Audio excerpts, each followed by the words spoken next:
មិនបានជាប៉ឯងមិនព្រមចងវាឲ្យបានត្រឹមត្រូវផងទៅក្រែងឯងដឹងថានេះជាចំការត្រសក់របស់លួងដែរខ្ញុំមិនមែនមិនឲ្យទេតែវាដាច់រួចចេញពីក្រោលខ្ញុំខំតាមរកជាមួយនឹងក្រួចពេញមួយយប់ទៅហើយ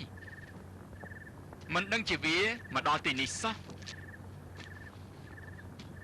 តើហេតុអីបានជាបងសម្លាប់ក្របីខ្ញុំគ្មានបំណងសម្លាប់ក្របីនេះទេគឺខ្ញុំគ្រាន់តែចោលវានឹងដុំថ្មប៉ិនក៏ដៃនេះបំណងចង់បង្អើលវាឲ្យរត់តែប៉ុណ្ណោះមិនដឹងជាយ៉ាងណាបានជាក្របីនេះងាប់ខ្ញុំមិនជឿសំដីលបងទេ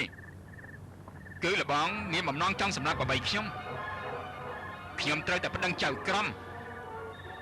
ឲ្យលបងសងក្របីខ្ញុំវិញត្រូវហើយតាមចិត្តឯងចុះទោះជាយ៉ាងណាខ្ញុំគ្មានបំណងសម្រាប់ក្របីឯងទេប៉ុន្តែយ៉ាងណាក៏ដោយស្អែកលបងគង់តែដឹងទេតោះ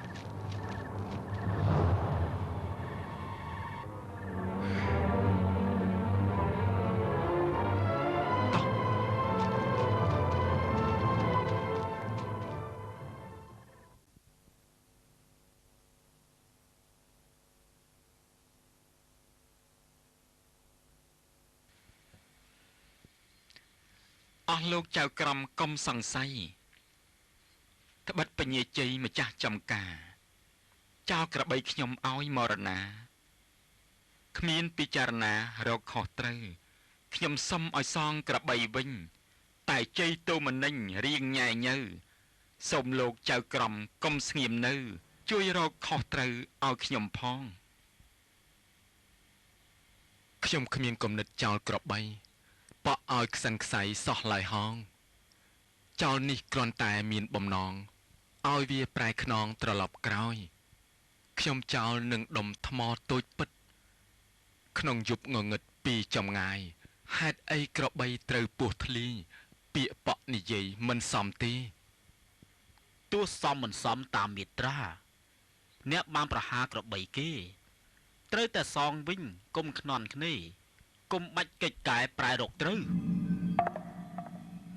ចៅក្រមកាត់នេះមិនទំនងមិនតាមកន្លងចាស់ប្រដៅថាឲ្យខ្ញុំសងក្របបីទៅរឿងនេះអាស្រូវមិនសមសោះ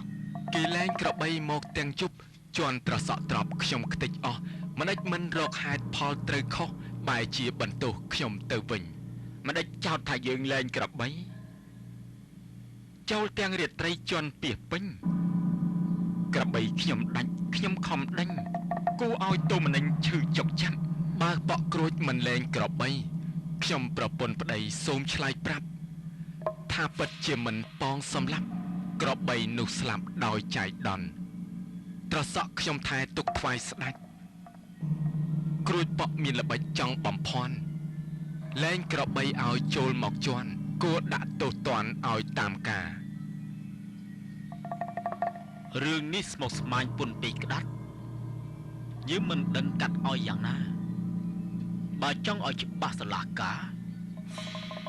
គួរតែនាំគ្នាទៅតក្តីទៅឯថ្នាក់លើទៅទៀតចុះមានមន្ត្រីខ្ពស់សេនាបតីឯយើងចៅក្រមលេងដឹងអីរឿងចោលក្របីស្លាប់នោះហើយបើតាមពាក្យអ្នកម្ចាស់ក្របីយើងសេនាបតីមិនកន្តើយថ្លឹងថ្លែងនឹងពាក្យចុងចម្លើយពិចារណាហើយសូមឆ្លើយថារឿងនេះត្រូវតែពញាជ័យស្រង់កបីទៅបកវិញរាព្រោះបានចោលថ្មប៉មប្រហារតាមច្បាប់អាជ្ញាថាត្រូវសងសេនាបតីកាត់មិនសមតាមច្បាប់ក្រិតក្រមចំកន្លងព្រោះខ្ញុំពិតជាគ្មានបំណងប៉ុនប៉ងប្រហារសัตว์នោះឡើយដុំថ្មប៉ុនកដៃយើងសោះមិនគួរសัตว์នោះវាខ្សិនខ្សៃនេះគឺជាចៃដន្យចង្រៃសូមលោកវិនិច្ឆ័យតាមហេតុផលការពិតបក់ក្រួចលែងក្របីដោយចិត្តអប្រ័យមានល្បិចកលប៉ុនប៉ងបំផ្លាញកុំឲ្យសល់ដំណាំភោគផលក្នុងរបងជ័យចោតរឿងនេះមិនសមសោះគឺគេប្រុងដោះឲ្យរួចផងក្របីខ្ញុំរួចពីចំណង ខ្ញុំគ្មានបំណងអាក្រក់ឡើយ បើប៉ក់ថាខ្លួនមិនបានលែងក្របីនោះឯងស៊ីខ្ទេចហើយខ្ញុំក៏មិនបានសម្លាប់ឡើយលោកម្ចាស់ត្រានត្រើយជួយគិតចុះ បើម្នាក់ប្រកាន់ម្នាក់ប្រកែកខំស្រែកយកត្រូវមិនព្រមខុសសូមប្តឹងបន្តទៅទៀតចុះយើងអស់លទ្ធភាពកាត់ក្តីហើយថ្នាក់លើមានតែអង្គសត្រា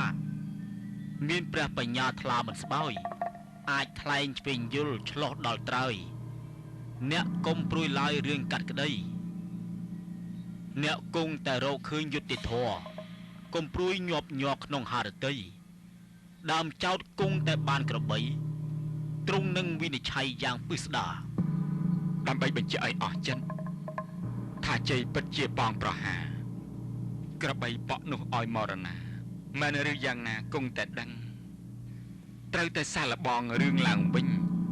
កុំអាលតូមនិញប្រកាន់ខឹងចូលយកក្របីមកពេលនឹងយើងនឹងឲ្យជ័យចោលម្ដងទៀត ទទួលព្រះរាជបញ្ជាក្រាបទូល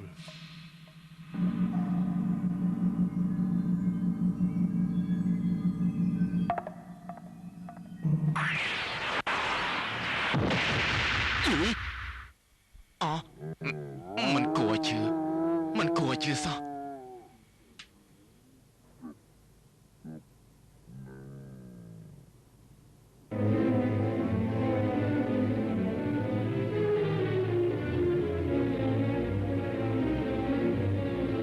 សូមក្រាបបង្គំទូលក្របីដែលជ័យចោលនោះធ្លាយពោះងាប់ហើយក្រាបទូល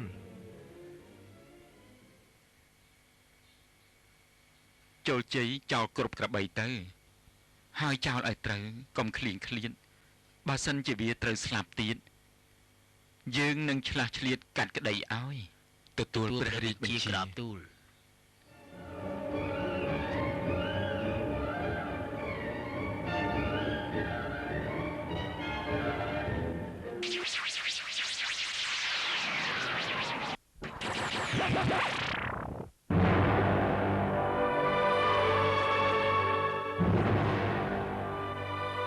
ការពិតជ័យនៅចាំចំការ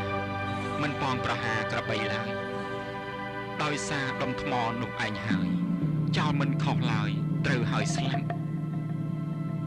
ព្រោះជ័យមិនដឹងថាថ្មនេះជាថ្មវិសេសដែកកាយសិទ្ធិ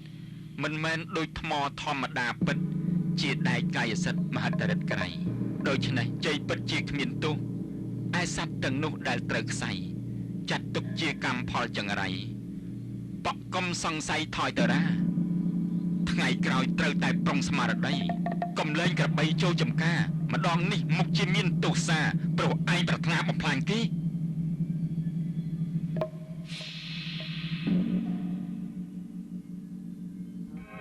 ដើម្បីឲ្យសមស្របនឹងភាពស្មោះត្រង់និងការខំប្រឹងប្រែងរបស់លោកនោះយើងនឹងឲ្យគេយកថ្មកាយសិទ្ធិនេះទៅឲ្យពួកជាងរំលាយមើលបើវាពិតជាដែកកាយសិទ្ធិដោយការដែលយើងបានគិតមែននោះសូមលោកកលាហោមបញ្ញាប់រកជាងដល់ចំណានដំធ្វើផ្លែលំពេងមួយភ្លាមក្រាបទូលហើយយកលំពេងនោះមកប្រគល់ឲ្យយើងអានយើងប្រទានឲ្យពញាជ័យ ទទួលព្រះរាជបញ្ជាក្រាបទូល អ្នកប្តីតើអ្នកបងទាំងពីរទៅតក្តីនៅឯរាជវាំងនោះយ៉ាងម៉េចទៅហើយបានជាមិនឃើញត្រឡប់មកវិញសោះ មិនដឹងជាយ៉ាងណាទេបវរទៅតក្តីចាញ់គ្រូចនឹងប៉ក់ទៅ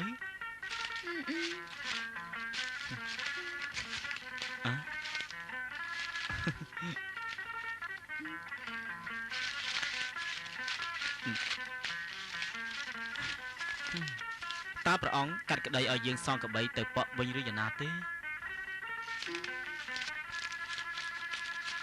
អូបងទៅមកវិញហើយ មែនហើយ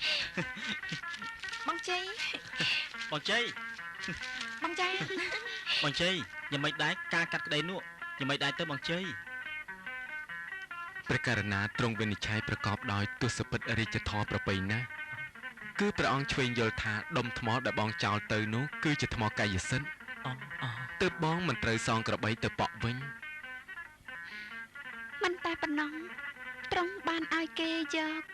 ថ្មដែកកាយសិទ្ធិនោះទៅធ្វើជាផ្លែលំពែងប្រទានឲ្យបងជ័យទៀតផង អូឲ្យលំពេងនេះហ៎បងផ្លែលំពេងនេះភ្លឺល្អណាស់ខ្ញុំមិនដែលឃើញទេ មែនហើយផ្លែលំពែងនេះធ្វើអំពីដែកកាយសិទ្ធិដែលលោកគ្រូឪយើងចងដៃមកឲ្យយើងនោះឯង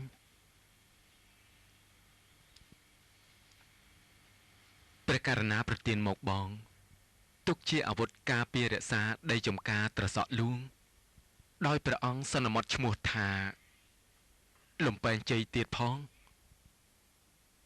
ហើយព្រះករណាមានបន្ទូលទៀតថាញាជ័យលំពែងជ័យនេះគឺជាលំពែងអញ្ញាសឹកយើងប្រទានដល់អ្នកដើម្បីរក្សាការពារចំការត្រសក់ផ្អែមរបស់យើងបើអ្នកណាទោះជាមនុស្សឬក៏សត្វប្រឡាត់ដែលហ៊ានបំពីបំពៀនចូលចំការយើងនោះឯងអាចចោលលំពែងប្រហារបានដោយគ្មានទោសពៃព្រោះឯងបានទទួលសិទ្ធិអាញាសឹកគ្រប់យ៉ាងពីយើងទទួលព្រះរាជបញ្ជាក្រាបទូលយើងមានលំពែងអាញាសឹកពិតមែនតែយើងមិនត្រូវធ្វើឯទេណាសួរបាទបងតោះ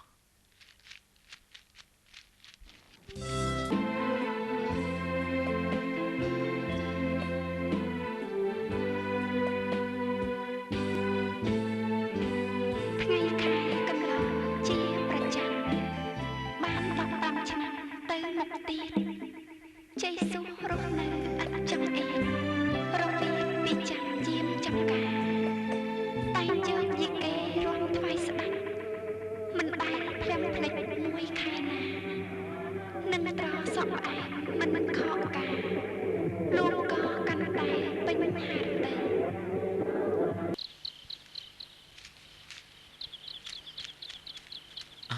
តោះយើងត្រឡប់ទៅវិញអនសយបនទាំងពីរក៏មកដល់ហើយ បងពិសាបាយហើយណី បងបាយរួចហើយតែបើឃ្លានយប់ឲ្យយ៉ាតគេស្ងោរដំឡូងសម្រន់ពោះថែមទៀតគ្មានបញ្ហាអីទេពួកឯងនាំគ្នាទៅចុះ បាទបងណែលំពេង ខ្ញុំទៅឲ្យប ទៅ ង ចុះតើយើង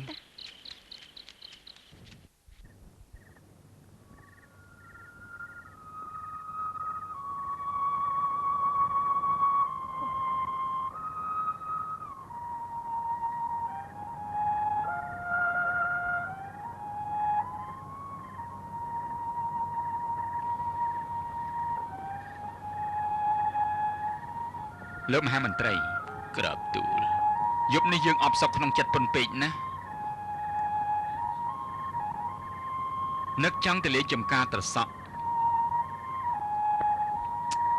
របស់ពញាជ័យម្ដង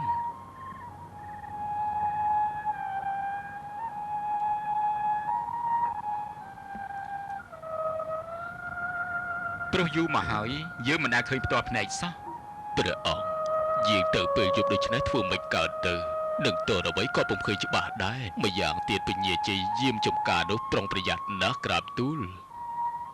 ចាំព្រឹកទៅក្រាបទូលទូលព្រះបង្គំនឹងដង្ហែព្រះអង្គទៅទេយើងចង់ទៅយប់ដូច្នេះឯងពូនាងចេញទៅសិនតើ ព្រះបងចាស់ គឺទៅដោយស្ងាត់បំផុតមិនឲ្យអ្នកណាដឹងទេសូម្បីតែព្រះមហេសីនិងបុត្រីរបស់យើងក៏មិនឲ្យដឹងដែរក្រៅពីលោកម្នាក់និងកងរក្សាយើងទាំង5នាក់តែប៉ុណ្ណោះចូលលោកទៅ5នាក់ទាំងនោះឲ្យរៀបចំខ្លួន